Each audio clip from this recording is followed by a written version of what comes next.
For years, billionaires like Mark Zuckerberg and Elon Musk have warned that a universal income is coming. But what to do about mass unemployment? There will be fewer and fewer jobs that a robot cannot do better. Ultimately, we will have to have some kind of universal basic income. At the time, it sounded like science fiction, but now it's here. Los Angeles, they're paying people $1,000 per month. Monthly payments for a year directly to struggling families with no strings attached.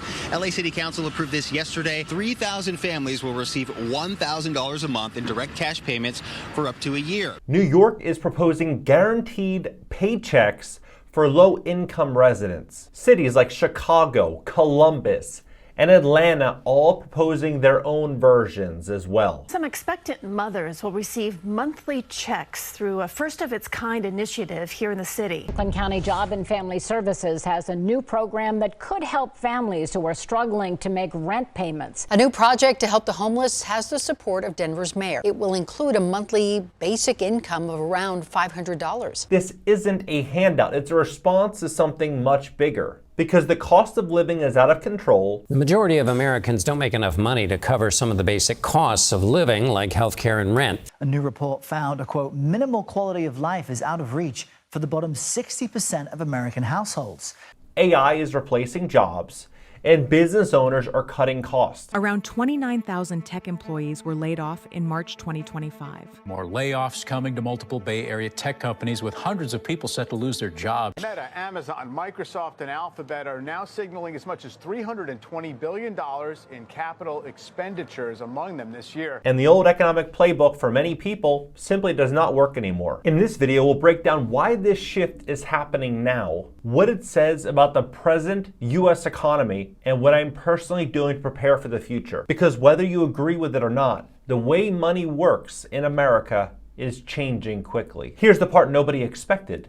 UBI is not driven by the federal government. It's being driven by mayors across the country. Why? Because local governments are seeing something that the headlines won't say out loud. People aren't just struggling, they're slipping through the cracks. Traditional welfare programs, full of red tape. Emergency aid from the pandemic in 2020, fully gone. Wages have not kept up with rent and basic living expenses, and long-term job stability is gone. So cities are doing something that the federal government has not. They're cutting through the bureaucracy and just giving away cash. No applications, no job training workshops, and no waiting 6 months to get approved. Just money, because the bills will not stop. These mayors are not calling it a UBI.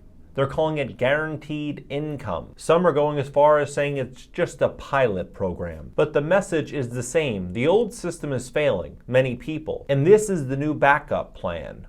Started in 2020, and it's gradually ramped up since. For decades, if you fell on hard times, there was at least a safety net. Food stamps, rental assistance, Medicaid. But today, the nets have holes big enough to fall straight through. In 33 states, SNAP emergency benefits have expired, cutting grocery expenses up to $250 per month. Millions now rely on food banks just to get through the week. Rental assistance programs dried up. Evictions have soared as cost for property owners, insurance, taxes, the cost of debt service continue to get more expensive, and their tenants' wages simply have not kept up. In California, they are proposing a new rule for low-income people on Medi-Cal. If you have more than $2,000 in savings, you could lose your health care. Think about that. You save a few $1,000s, and you get punished for it. People aren't turning to UBI because they're lazy. They're turning to it because the old system was not built for the cost of living in 2025. And when you're drowning in bills filling out a 12-page assistance form for $300, it's simply just not a solution for most people. Let's talk about survival, not luxuries, not vacations, just everyday life. The average rent for a one-bedroom apartment in America is about $1,500 per month.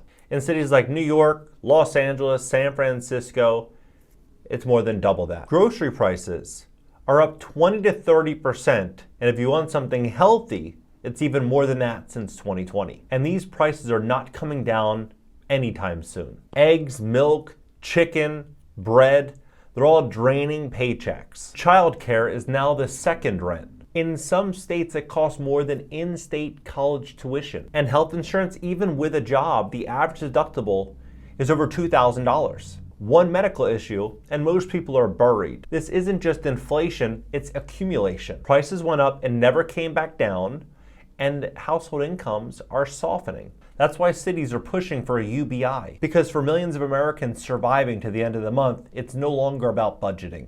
It's about doing the impossible. If you're wondering why cities are suddenly stepping up to pay people directly, it's because the federal government is out of room and out of ideas. Right now, the U.S. national debt just crossed $36 trillion. The national debt stands currently at about $36.2 trillion, and every day, the U.S. spends about $2.6 billion paying the interest on that debt. That's more than the entire economy produces in a single year. And because of that, interest rates are now higher than they've been in 2 decades. Think about that. The government is spending more on interest rates than they are in our military.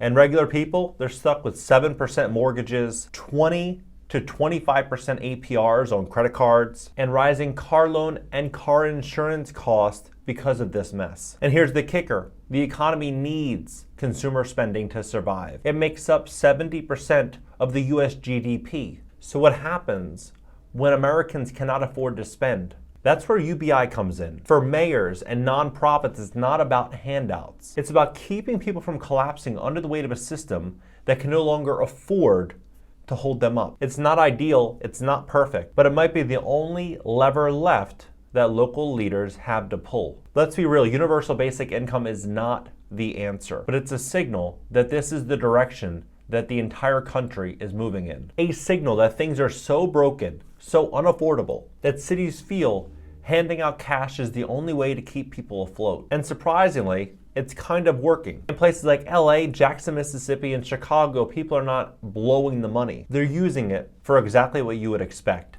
Rent, food, childcare, healthcare. That says a lot. It says that people, for the most part, aren't lazy, they're just exhausted. And finally, having a little breathing room is allowing them to catch up. But let's not kid ourselves. $500, $1,000 a month does not fix the fact that rent is $2,000 a month, or health insurance is a $2,500 deductible. UBI does not fix the system, but it's working around it. Still, maybe that's the point. We'll see what happens this time, whether this UBI wave fades away, or if this is the beginning of something much bigger. But one thing is clear, the uncertainty is not going away. The CEO of the world's largest bank, Jamie Dimon, discussed that people will soon have a 4-day work week at JPMorgan Chase. And it's not just this bank. Many companies all throughout America, Bill Gates, and people at very, very high power positions have mentioned that we're going to see the work week pull back. And this isn't just an America thing. This is happening in many countries all throughout Europe and throughout the world, where a 4-day work week is becoming the new norm. And that's exactly why I'm preparing now. I'm not waiting to see how bad it gets. I'm looking at the problem that this country is in. We're in an affordability crisis where I believe that the cost of everything is likely going to continue to rise in the short term. Affordable housing in safe, quiet, nice neighborhoods where you can buy a home for less than $100,000 will probably turn out to be one of the best investments over the next 5 to 10 years. The affordability crisis inside of America is going to continue to grow. Everything is going to get more and more expensive. From property taxes to insurance to good food, everything is going to get a little bit harder. And this is going to push a lot more people to consider roommates. We're going to see a lot of people living with their families. We're going to see a lot of people leaving expensive cities and trying to find a more cost-effective way to survive. That's why I think these homes are going to be the beneficiary of this affordability crisis. I'm going to show you one right across the street. A client of ours just acquired for $80,000. This is what's going to happen. You have 35% of the U.S. now working remote. You have tens of millions of retirees that don't have enough money to make it through retirement. You have this crisis that's growing inside of the job market. All of this is pushing people to find a solution. Some will be moving in with family. Some will be moving to areas like this. I mean, look at this house. This is the house right here. We just acquired that. We got a little crew in there working right now. $80,000. We just put in a new apron in the driveway. Some new concrete work here. We just painted the exterior. Some new concrete work here. Some work here on the siding. Let's see this.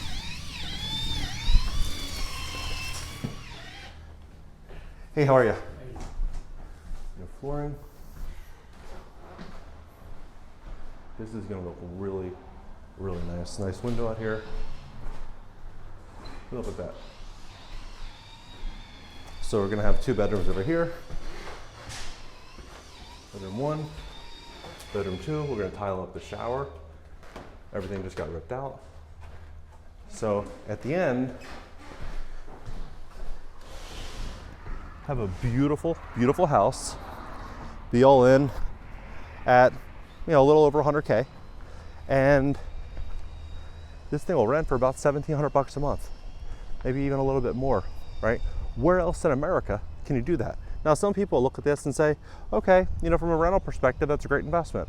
Other people are looking at it and saying, my $400,000 house that I want to buy is going to cost me $3,500 a month. It's not sustainable for me. Where can I go live, right? And so you're going to have all these different people chasing the same thing. A place to park cash, a place where they can get a return, a place where they can protect their money, and a place where they can survive. This is what I think is going to happen. I don't think they're going to be ushering in a UBI overnight like this. I think it's going to be death of 1,000 cuts financially until the American people beg for a solution.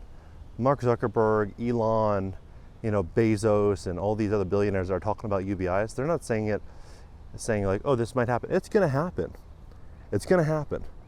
But what you don't want is to be in a situation where you need it, right? You want to find ways to invest, to get ahead, and to have a real grip on your future, on your potential. Like, even if you don't have 100K in cash to buy one of these homes, if you financed it, which is not what we don't work with clients that need financing.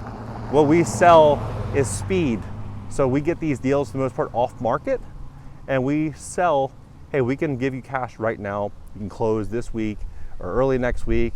You can stay in the property for 30 days, 60 days, do a lease back. We'll give you a real smooth experience, so we need a good price, right? That's what we sell. But for context, if you're a renter or a home buyer and you're in a market where you can't afford to live, if you bought one of these on the open market, you'll probably spend like 120 compared to my client that bought that for 80. But still, your mortgage would be $700, $800 a month. The lifestyle out here is great. Living accommodations are really, really, really good. My wife likes Cleveland more than she did Delray Beach, Florida, because of activities and how easy it is to get around town. And there's just a lot to do here. And so this is what I think is going to happen. I think in 2020 and 2021, everyone was moving to Miami and Nashville and Austin and all these places. The next couple of years, all the affordable markets that offer a great standard of living are going to explode in popularity because of this crisis. What do you think about this entire situation? Let's have a conversation below. And for more information on what we do, go to singlefamilyinvestors.com. That's singlefamilyinvestors.com. If you have 100K in cash or more, you can click the link in the description. Catch you next video.